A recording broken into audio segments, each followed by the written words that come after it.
ስለ አሰኮ ወይም ስለ አርሲ ኦርቶዶክስ ክርስቲያኖች መጨፍጨፍ ከማንሳት በፊት ግን ለቴዲ አፍሮ ረጅም እድሜ እመኛለሁኝ። ቴዲ አፍሮ ዳስጣል በሚለው ሙዚቃው የነገረን ይሄን ነው። የብልጽግና ሰዎች ከፕራይም ሚኒስትሩ ጀምሮ ቢጎረብጣቸውም የሙዚቃው መልእክት ግን ዳስጣል የሚለው አሁን አርሲ ላይ የተፈጠረ ነገር የሚሰራ ነው። ዳስጣል ልቤ ለውስጥ ያዘን ለቅሶ ሰው አይችል ደርሶ አለ ጊዜ ገና ነው እያልኩት ራሴ እንደለልኩት ለካ እንዲህ ነው ማለቅህ እያሉ ነዶ ሀገር የሞተበት የት ይሄዳል? የት ያለቅሳል ሄዶ? የት ነው እነኛ አርሲዎች የሚያለቅሱ? ያችን ቅድም የለቃት ቪዲዮ ላይ ያችን ወንድሞቹ ያለቁባትን ሴት አያችኋት አይደል? የት ሄዳ ታልቅስ? የህርም እንኳን ለማውጣት እኮ አገር ያስፈልጋል። እኔ ዶክተር አብይ አህመድ የሚመሩት መንግስት እርስ በርሳችን እንድንታልቅ የፈለጉ ከሆነ ይንገሩን። እውነት ነው የምናገረው። እኔ እውነት ተናግሬ የመሸበት ማደር እፈልጋለሁ። በእውነት ሪሊ ምንድን ነው ፍላጎቱ የሚለው ነገር እኔ ሰሞኑን አሰኮ ላይ የተፈጠረው ነገር አሁን መጨረሻ ላይ ነሳው ወንድማገኝ አቡነ ሳዊሮስ የተቃጠለውን ቤተክርስቲያን እንሰራለን የሚለውን ሶሻል ሚዲያ ላይ በጣም በርካታ ሚዲያዎች ሰርች ነበር። የተቃጠለውን ቤተክርስቲያን ይሰሩታል። ያለቀው ህዝብ ከየት መጥቶ ያመልካል? እዛ ቦታ ላይ ምን ትርጉም አለው? ቤተክርስቲያን ያለ ሰው የክርስቶስ ቤተክርስቲያን ያለ ሰው እኮ ነው ክርስቶስን የሚያመልከው። የትኛውም የክርስትና እምነት ላይ የትኛውም የእስልምና እምነት ላይ መስጊድ ሄደው የሚሰግደው ሰው ነው። ቤተክርስቲያን ሄዶ የሚያመልከው ሰው ነው። ፈጣሪውን የሚያመሰግነው ሰው ነው። የሰው ልጅ በህይወት ዘመኑ የመጨረሻው ጥግ ሃይማኖቱ ነው፣ እምነቱ ነው። ክርስቲያን በክርስቶስ የሚያምን፣ እስልምና በነቢዩ መሐመድ በአላህ የሚያምን የመጨረሻ የህይወታቸው ግብ እሱ ነው። የህይወታቸው ምዕራፍ ሲቋጭ የመጨረሻ የመኖር ህይወትናቸው ሲዘጋ በስጋዊ የመኖር እስትንፋሳቸው ወደ ሰማያዊ ዓለም የሚሄዱት በዚህ እምነት በኩል ነው። ይሄንን አምነው እንኳን ለመኖር ምንድን ነው ያልቻሉት?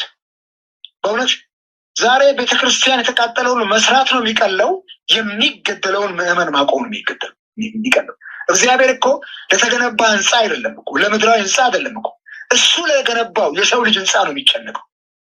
የሰው ልጅ ክርስቶስ የገነባው እግዚአብሔር የገነባው ህንፃ ነው መጽሐፍ ቅዱስ። ህንፃ እሱ የገነባውን ህንፃ እሱ ያፍርሰው እንጂ ተነስተህ እያፈረስከው የሰው ልጅ በእግዚአብሔር ምሪት የሰራውን ህንፃ መልሼ እሰራዋለሁ የፈረሰውን ቤተክርስቲያን ብትል ምን ትርጉም አለው? እሱማ ዳዊትም እኮ የእግዚአብሔርን ቤት ሰርተዋል እኮ። ዛሬ እኮ ዳዊት የሰራው ቤተክርስቲያን በምድር ላይ የለም። በሰዓቱ ግን ሰርቷል የአምልኮ ቤተክርስቲያን።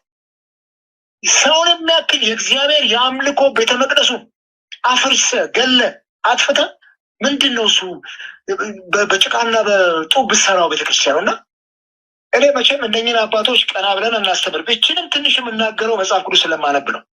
በእውነት ነው ብለው ሪሊ ቴዎድሮስ ካሳሁን ዳስጣል የሚለው ሙዚቃ አሁን ነው የተዘራው። ለኔ ዳስጣል የሚለውን ሙዚቃ በደንብ ኢትዮጵያ ህዝብ ያዳምጠው።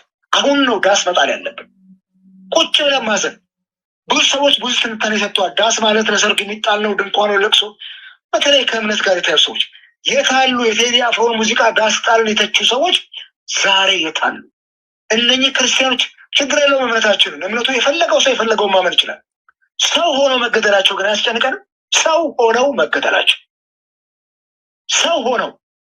ሰው ሆነው መኖር ሲገባቸው እንዳይኖሩ የተከለከሉ ሰዎች ግድ አይለንም ወይ? በእውነት ምንድን ነው የእኛ በህይወት የመኖር ትርጉም? እንዲህ አይነቱን ነገር ካላወገዝን ኖ ልክ አይደለም መንግስት ካላል የመኖር ትርጉም ምንድን ነው? እኔ የኢትዮጵያ ኦርቶዶክስ ቤተክርስቲያን ብልጽግና እጁን አርዝሞ ከገባባት በኋላ እዛ ቤተክርስቲያን ውስጥ የማንነት ፖለቲካው ዘልቆ ገብቶ ሲያተራምሳቸው አይተናል። ምንም ጥርጥር የለው አይተናል። ባለፈው ያ ሁሉ ቀውስ ከሻሸመኔ ጀምሮ የተፈጠረውን ችግር የፖለቲካው ስሪት ነው ያመጣው። ግን በእውነት ነው አቡነ ሳዊሮስ ምን አለበት አሰኮ ሄዱ? የአሰኮ ህዝብ ምዕመን አይደለም? የእግዚአብሔር ህዝብ አይደለም? የሚያሰጋቸውም ከሆነ አሁን እንደዘገባቸው ለቤታቸው ለምን አይሞቱም? አቡነ ጴጥሮስ እኮ ከፋሽስት ጋር ታግለው እኮ ሞተዋል። ባለፈውም ጠቅላይ ሚኒስትሩ ሲያነሷቸው ነበር። አቡነ ጴጥሮስ የሞቱት ለፖለቲካ አይደለም፣ ለእምነታቸው ነው። ምን አለበት የእምነት አባቶች ቢሞቱ? ቢገደሉ ሌላው ምዕመን ይገደል የለም እንዴ? የሁለቱም ነፍስ እኮ እኩል ነው በክርስቶስ ፊት የምትቀርበው ለፍርድም ለጽድቅም። ምንድን ቢሞቱስ? በቃ እዛ ቦታ ሄደው ምን አለበት ያ ምዕመን የተቀበለውን መስዋዕትነት ቢቀበሉስ? ጽድቅ እዛ ጋር ያለው። በእውነት ነው። እኔ አሁን ነው ዳስጣል የሚለው የቴዲ ሙዚቃ በደንብ ሊደመጥ የሚገባው። ሁሉም ኢትዮጵያ ዳስጣል የሚለውን ማድመጥ አለባቸው። በእውነት ነው የምልህ። ይሄን ሳነሳ ግን ሰሞኑን ሶሻል ሚዲያ ላይ ሲንሸራሸር የነበረ ነገር አለ። እናንተ ጋዜጠኞች ናቸው፣ እኔም ለማጣራት እየሞከርኩ ነው። ከ3 ቀን በፊት አዲስ አበባ ከተማ ለሚኩራ ክፍለ ከተማ በተለምዶ ጨርቆስ የሚባለው አራብሳ ላይ ኮንዶሚኒየም ውስጥ 2 የሙስሊም ወንድሞቻችን እንደተገደሉ ይነገራል። በተለይ አንደኛው ታርዶ በአሰቃቂ ሁኔታ፣ አንደኛው ታንቆ። ይህን ጉዳይ በጣም የተራገመ መጥቷልና አጣሩትና ስሩ። እዚህ መሀል አዲስ አበባ ውስጥ እንዲህ የሚደረግ ነገር ካለ ሪሊ ሙስሊሙን ከክርስቲያኑ ጋር ለማገዳደል የተጠነሰ ሴራ መኖሩን ማሳያ ነው የሚሆነው። ይሄ ልጅ መቼም በውሸት በዛ ደረጃ ሚዲያ ላይ ወጥቶ አይጮውምና ደጋግሜ አይቻለሁኝ በየቦታው። ይሄ ነገር ከሆነ የሙስሊሙም ወንድሞቻችን ክርስትናውም ስል ኦርቶዶክስም ፕሮቴስታንቱም በደንብ አድርጎ የእስልምናም ሰዎች በደንብ አይተውት ይህን ጉዳይ ይሄ ችግር ከወዲሁ እልባት የማይሰጠው ካልሆነ ነገና ተነገ ወዲያ የሚፈጠረውን ነገር ማቆም አይቻልም። ማንን ይመራል ይህ መንግስትስ? ማን ነው የሚመራው? ዶክተር አብይ የማመሪ ሊሆኑ ነው? ይኸው ምርጫው አልቋል ተብሎ እኮ አሁን መስከረም ላይ መንግስት ሊታወጅ ነው አይደል? ማን ነው የሚመራው? ማን ነው የሚመራው? ምንድን ነው? ተናገርን እኮ እንደ በጥቀን ጮህን እሪ አልን እኮ። የሰው ሞት አይበቃም ኢትዮጵያ ውስጥ? ረክሶብናል ወይ? ሰው ከረከሰብን እንትኑ ይከፈትላቸውና ይሄድ ኢትዮጵያውያን። እኔ ኢትዮጵያውያን ተሰደው ባህር ውስጥ ቢያልቁ ይሻላቸዋል። አገራቸው ላይ በዚህ ደረጃ ተሰቃይተው ይሞቱ። በቃ እዛ የአረብ አገር ባህንትን ይብላቸው፣ የህንድ ውቅያኖስ ይብላቸው። እሱ ይሻላል። በእውነት ነው። ይህን ያክል ማንን ነው የሚመራው መንግስት? ፕሌስ የቤተክርስቲያን መሪዎች ለክርስቶስ የሞቱ ናቸው። ለክርስቶስ ሞተናል ብለው ነው የመለኮሱት ቆብ የደፉት። ለክርስቶስ የሞቱ ከሆነ ክርስቶስ ደግሞ የሞተው ለሰው ልጅ ነውና እነሱም ሞትን ቀምሰው ያሳይ። ምን ችግር አለ? ማንም ሰው ይሞታል እኮ። ሁላችንም እድሜም እንደ ማቱሳላ 960 ዓመት ብንኖር እንኳን አይጠገብም። በእውነት በዚህ ደረጃ ይህን ያክል ህዝብ አልቆ ሲጮህ ህዝቡ ምንድን ነው? የሃይማኖት አባቶች ምን አለበት ባይኖሩስ በህይወት? ለዚህ ህዝብ ምን አለ ቢሞቱ? ምን አለበት ቦታው ድረስ ሄደው የህዝቡን ብዙ ችግር የተፈጠረውን ችግር የተቃጠለው ቤተክርስቲያን ችግር የለውም። ቤተክርስቲያኑ በጣም የሰራ ነው፣ ይገነባል። እሱ ከዛም በላይ ይገነባል።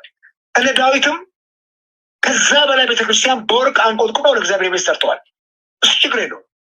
በጣም ብርቅ የሆነው ውድ የሆነው የእግዚአብሔር ቤተ መቅደስ የሆነው ሰው እንኳን ሲቀጠል እንዴት ነው ሄደው ቦታው ላይ የማዩት? እንዴት ነው አዘንተኞችን የማያጻኑት? ክርስቶስ እኮ ለቅሶ ቤት ሄደው እኮ አጽናንተው አይደል? በህይወት ዘመኑ ይኸውልህ አቦምሳ እና ሰኮ ይለያያል። ሰኮ ከአቦምሳ በኋላ ነው። አቦምሳ ላይ ያለው አሁን አቦምሳ ያም ኤሪያ የችግር ኤሪያ ነው። በጣም ብዙ እኮ እንሰማለን። እኔ የምለው ሰዎች እኮ አሉ እዛ አካባቢ።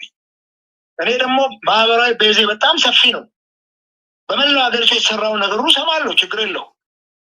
አሰኮ ላይ ይሄ ችግር ተፈጥሯል። ቤተክርስቲያን ተቃጥሏል። 100 ምናምን ዓመት የቆየ ቤተክርስቲያን ክርስቲያኖች በግፍ ምስራቅ አርሲ ላይ እኮ አሁን አይደለም ጀምሮ 8 ዓመት ሙሉ ሰው ሲገደል ነበር። ከዚህም በላይ ቁጥር ያለው ሰው ሞቷል። ነገር ግን ሶሪ ለምጠቀመው ቃል በጣም ኢትዮጵያ ውስጥ እኛ ፖለቲከኞችም የእምነት ሰዎችም ተኮላሽተናል። ሶሪ ለተጠቀምኩት ለዚህ ቃል ታቡስ ሊሆን ይችላል። ሶሪ መኮላሸት እኮ ነው። ለቆምንበት ዓላማ መኮላሸት ነው። እያየን ነው። ፖለቲከኛውም የእምነት ተቋሙም የእምነት ሰዎችም ምናምን በእውነት እምነቱን እየሰበክን በእግዚአብሔር እጅ እንዲያደርሰው እየሰበክን እነኚህ ምዕመናኖች ዘርፋፋ ቀሚሳቸውን ለብሰው መስቀል ይዘው ቆባቸውን ደፍተው ሲሰብኩ አሜን እያለ የሚቀበል የዋህ የእግዚአብሔር ሕዝብ በዚህ ደረጃ ሲገደል እንዴት ቦታው ላይ ሄዳ አታየው? እንዴት? ክርስቶስ ኢየሱስ እኮ ገዳዮቹ እኮ የዘጋጁ ጭምር ወንጌል ሰብክ ነበር። ሪሊ እነኚህ ሰዎች የእግዚአብሔር የክርስቶስ ኢየሱስ ደቀ መዝሙር ናቸው ወይ? በጣም ናቸው ወይ? በእርግጥ ልብሳቸውን ምናቸውን እንዳናይ ያደርገናል። ግብራቸውን እንዳንመለከት ያስጠነቀናል። መጽሐፍ ቅዱስ ቃሉን ስሙ ነው የሚለን። ቃላቸውንም ግን እየሰማን ይሰበራል። እና በዚህ ደረጃ እንትኑ ዜናው ለምን ተሰራ እሱ እንዳታስበው። ምን እኮ የተከበሩ ምናምን በኩረ ምናምን ሊቀ ካህናት ዲያቆናት የሚባሉ ሰዎች ሁሉ እኮ ፓስተሮች ተሰልበዋል፣ ኦልሞስት ተወስደዋል በመንግስት። ስለዚህ የሚነግሩን ነገር ምንድን ነው? የመንግስትን ድጋፍ መስጠት ነው ይፈልጉ። በጣም መሾም መታየት በጣም ነው የሚገርም። የዕለት ጉርስ እኮ የትኛውም ሰው ሆዱ ቢሰፋ ከአንድ እንጀራ በላይ ይበላል። ካህኑም ምኑም። ይሄን ያክል ግን የሞራል ውድቀት ለሰው ልጅ አያስፈልግም። እና እኔ በጣም ነው የማዝነው። በእውነት ነው ብለ 9 ሞት መጣ ቢሉት አንዱን ግባ በለው። 1 ሞት ነው ያለው እኮ 9 ሞት የለም። ምን አለ 9 ሞት እንኳን ቢመጣ አሰቆይ ነው ግባ በለው። አንዱን ውሰደው ነፍሴን። ምን ችግር አለ? ደግሞ ነፍሳቸው ቢሞቱ ወደ ክርስቶስ እንደምትሄድ ነፍሳቸው ማመን አለባቸው። ይህን ሳያምኑ የሚሰብኩን ከሆነ እነሱ በጣም ድኩማን ናቸው እነግርሃለሁ። እኔ ስሞት ነፍሴ ወደ እግዚአብሔር እንደምትሄድ አምናለሁ እነግርሃለሁ። እኔ ፖለቲከኛው አይደለም እነሱ ያምኑት መሬት። ስለዚህ በጣም የሚያሳዝነው በዚህ ደረጃ ሚዲያ ውስጥ ምን ይጠቅማል ለመንግስት? ምንድን ነው የሚጠቅመው? እንዲህ ህዝቡ እኮ ሰቆቃውን እኮ እያዳመጠ ነው። ህዝቡ እኮ እጁ ላይ ስልክ አለ። ቴክኖሎጂ እኮ ቅርብ ነው። ያያል እኮ ይሰማል እኮ። እንዴት ነው እሱ ይህን ህዝብ የምትሸውደው? ገጠር ያለው ሳይሰማም ከሆነ ገጠር ያለውም እኮ ሰው የተማሩ ልጆች አሉት፣ ይነግረዋል። ልጆቹ ይነግሩታል የተማሩት። ስለዚህ በእውነት ነው ይሄንን ነገር ማቆሚያውን ክቡር ጠቅላይ ሚኒስትር አብይ አህመድ በዚህ አጋጣሚ ክቡርነቱ አሁን ደግሞ እንደገና ለሁለተኛ ዙር ጠቅላይ ሚኒስትር ሊሆኑ ነው። እባክዎትን ያስቁሙ። ይሄ ሀገር ያፈርሳል። ኢትዮጵያ እንድትፈርስ ይሻሉ። ሌላ የሚመሩት ሀገር አሉት። እባክዎትን ጠቅላይ ሚኒስትር ይሄንን አይነት የሃይማኖት እልቀት ያስቁሙልን። የኢትዮጵያ ህዝብ በፍቅር ይኖር ህዝብ ነው።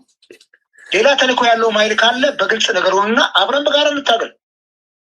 ከዚህ በዘለለ ግን በዚህ ደረጃ ዜጎች ሲሰቃዩና ሲወድቁ ማየት በጣም ነው የሚያስጠላው፣ በጣም ነው የሚያሳዝነው፣ እጅግ ነው የሚያስከፋው።